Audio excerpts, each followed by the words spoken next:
जैसे कि पिछले एपिसोड में हमने देखा कि सुजाय कल्टीवेशन ब्यूरो को ज्वाइन करने वहां चला जाता है और वहां श्रिम्प उसका टेस्ट लेता है, जिसमें सुजाय बड़ी आसानी से फर्स्ट स्टेज को क्लियर कर लेता है। उसके बाद श्रिम्प उसे SSS लेवल का टेस्ट दिलाने ले जाता है। वहां जब सुजाय की स्पीड चेक करते हैं तो वो इतनी तेज भागता है कि वहां खड़े सब लोग चौंक जाते हैं और वो खुद अपनी अपनी स्पीड को कंट्रोल नहीं कर पाता और दीवार से टकरा जाता है। जिसके बाद वो लोग उसे उसकी पावर टेस्ट करने के लिए ले जाते हैं और वहाँ उसे मशीन पर पंच मारने के लिए कहते हैं। तब सुजाय पंच मारने के लिए अपनी पावर इकट्ठी करता है और बहुत ज्यादा ऑरा एक्टिवेट करके वहाँ एक पंच मारता है, जिससे वहाँ उस मशीन पर रीडिंग आने लगती है और उसकी पंच की पावर 1000 से भी ज्यादा आती है, जिसे देखकर श्रिम्प काफी चौंक जाता है। लेकिन तभी शाओहू उसे कहता है कि तुम काफी ताकतवर हो, लेकिन टीम के बाकी मेंबर्स से तो अब भी कमजोर हो और तुम्हें मेहनत करने की जरूरत है। वहीं दूसरी तरफ हम देखते हैं कि शेन मेंगजू और यूहान घर पर बैठे बैठे बोर हो रही होती है और वो शेन मेंगजू इससे कंप्यूटर में गेम खेलने लगती है, लेकिन वो उसमें हार भी जाती है। तब वो यूहान से बात करने लगती है और उसे बताती है कि सुजाय को गए अभी एक दिन हुआ है, लेकिन वो अभी से उसे मिस कर रही है। तब हम देखते हैं कि सुजाय को वो लोग एक दूसरे के कमरे में ले गए हैं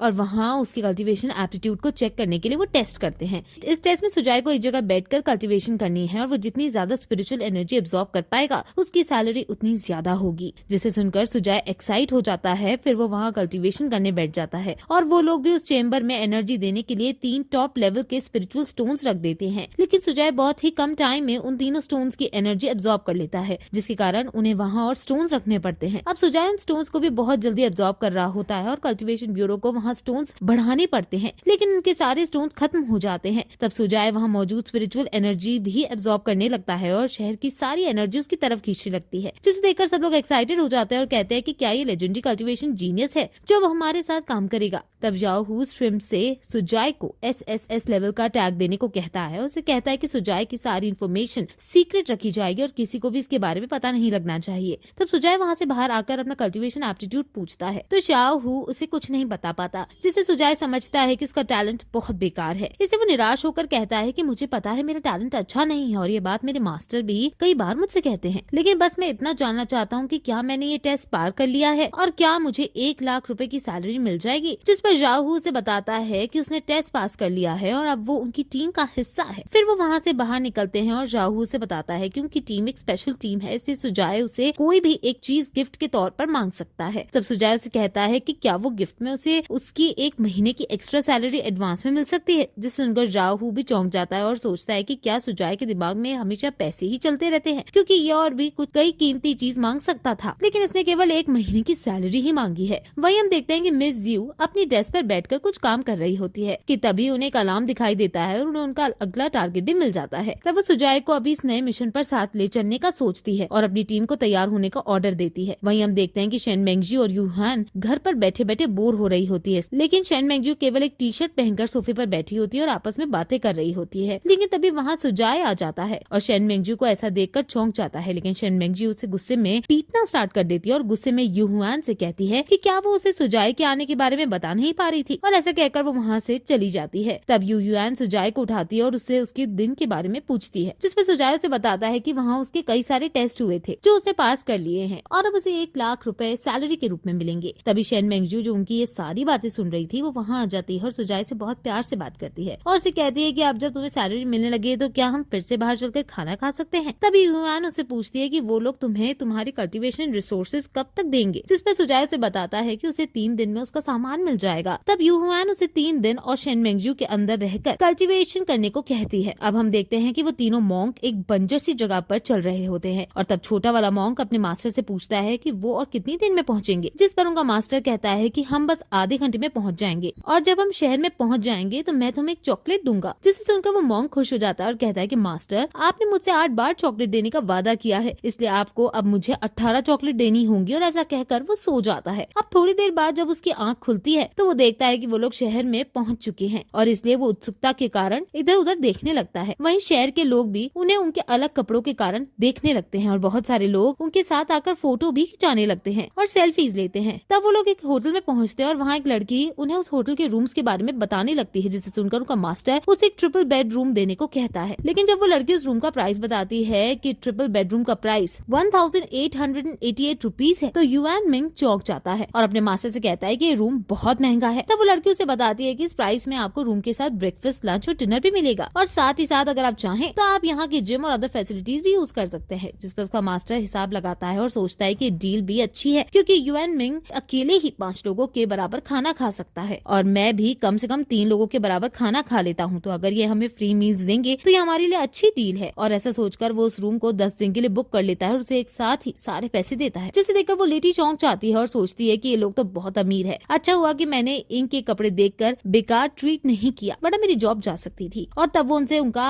आई कार्ड मांगती है, जिस पर वो मॉन्क कंफ्यूज हो जाते हैं। तब वो उन्हें बताती है कि वो एक ब्लैक कार्ड होगा जिस पर आपका फोटो लगा होगा। तब युआन मिंग को याद आता है कि जब उसने जंगल में उन दोनों आदमियों को लूटा था, मतलब उन 2 विलन्स को हराया था, तो उसे उनके पास ऐसे ही 2 कार्ड मिले थे। तब वो अपने मैजिक से उन दोनों कार्ड पर लगी फोटो चेंज कर देता है, तो उस लड़की को वो कार्ड दे देता है, जिसके बाद वो लड़की उन्हें उनके रूम का रास्ता बताती है और उनके रूम तक ले जाती है। वहीं दूसरी तरफ हम देखते हैं कि सुजाय अपनी कल्टीवेशन में लगा हुआ है और उसकी कल्टीवेशन स्पीड को देखकर वो दोनों लड़कियां सोचती है कि हमारे पास अब 50 से भी कम स्टोन्स बचे हैं और अगर ऐसा ही चलता रहा तो आगे सुजाय को दिक्कत आ सकती है। तब शेन मेंगजू कहती है कि सुजाय को उसकी कल्टीवेशन के लिए बहुत सारे रिसोर्सेज की जरूरत पड़ती है, तो कहीं ऑर्गेनाइजेशन सुजाय को रिसोर्सेज देने के नाम पर पीछे तो नहीं हट जाएगी। तब युआन उसे कहती है कि तुम टेंशन ना लो, क्योंकि सुजाय के टैलेंट को देखकर वो लोग इसे सारे रिसोर्सेज प्रोवाइड करेंगे, और वैसे भी हमें इस चीज की टेंशन लेनी चाहिए क्योंकि सुजाय अपनी हेवनली ट्रिब्यूलेशन से कैसे बचेगा, क्योंकि जितना ज्यादा टाइम सुजाय को स्टेज पर लगेगा उसकी ट्रिब्यूलेशन उतनी ही कठिन होगी। तब शेन मेंगजू से कहती है कि इसके साथ ही हमें ट्रिब्यूलेशन के दौरान होने वाली एनर्जी लीकेज का भी कुछ सोचना होगा, क्योंकि सुजाय ने 2 सेट की टेक्निक्स यूज की है, तो उसकी ट्रिब्यूलेशन के दौरान बहुत ही ज्यादा एनर्जी डिस्टर्बेंस होगी और तब ऑल ड्रीम्स के लोगों को इसके बारे में पता लग जाएगा। तभी सुजाय अपनी आंखें खोलता है और उन्हें बताता है कि वो अपनी कल्टीवेशन में आगे बढ़ चुका है, जिसे सुनकर वो दोनों लड़कियां एक साथ उदास होते हुए कहती है कि उनके बचे हुए 50 स्टोन्स भी चले गए। तब उन्हें दुखी देखकर सुजाय कहता है कि जैसे ही उसे सैलरी मिलेगी वो उन दोनों को पार्टी देगा, और ये सुनकर शेन मेंगजू खुश हो जाती है और उसके स्टोन्स का 80% भी उसे मांग लेती है, जिससे सुजाय दुखी होकर वहीं रोने लगता है। तभी हम देखते हैं कि ऑल ड्रीम्स का वो मास्क वाला आदमी और अर्थ का वो सेलर जो कि उसका साथी था, वो दोनों भी उसी होटल में पहुंच जाते हैं और जहाँ वो तीनों मॉन्क रुके हुए थे। लेकिन उनके कपड़ों को देखकर वहाँ के लोग थोड़ा सोचने लगते हैं, लेकिन वो इसकी कोई चिंता किए बिना रिसेप्शन तक पहुँचते हैं। तब मास्क वाला आदमी उन दोनों के लिए 2 प्रेसिडेंशियल सूट बुक करने को कहता है, जो कि उस होटल के सबसे महंगे कमरे थे, और वो भी 10 दिन के लिए। ये सुनकर दूसरा आदमी चिढ़ जाता है और मास्क वाला आदमी से सीखता है कि 10 दिन में क्या होगा, हमें कम से कम उस लड़के को ढूंढने में 15 दिन लगेंगे और उसके बाद मुझे आराम करने के लिए भी कुछ दिन चाहिए। तब वो आदमी 20 दिन के लिए 2 रूम बुक कर लेता है, लेकिन वो मोटा आदमी तब भी शिकायत करने लगता है, जिससे वो मास्क वाला आदमी गुस्सा हो जाता है और लास्ट में गुस्से में वो 2 प्रेसिडेंशियल सूट पूरे महीने के लिए बुक करा लेता है। तब वो दोनों अपने रूम में चले जाते हैं और तब वो मास्क वाला आदमी से कहता है कि हमने तुम्हारे रिवॉर्ड के 80% रुपए पहले ही दे दिए हैं और तुम कब अपना काम स्टार्ट करोगे। जिस पर वो आदमी, जिसका नाम जैंग हैंशिंग होता है, वो शराब पीते हुए कहता है कि जब हमें पता चल चुका है कि वो इसी शहर में है, तो वो स्टार स्प्रिंग का मालिक अब हमसे बचकर नहीं भाग पाएगा। और इसी के साथ ये एपिसोड यहीं खत्म हो जाता है। इस एपिसोड की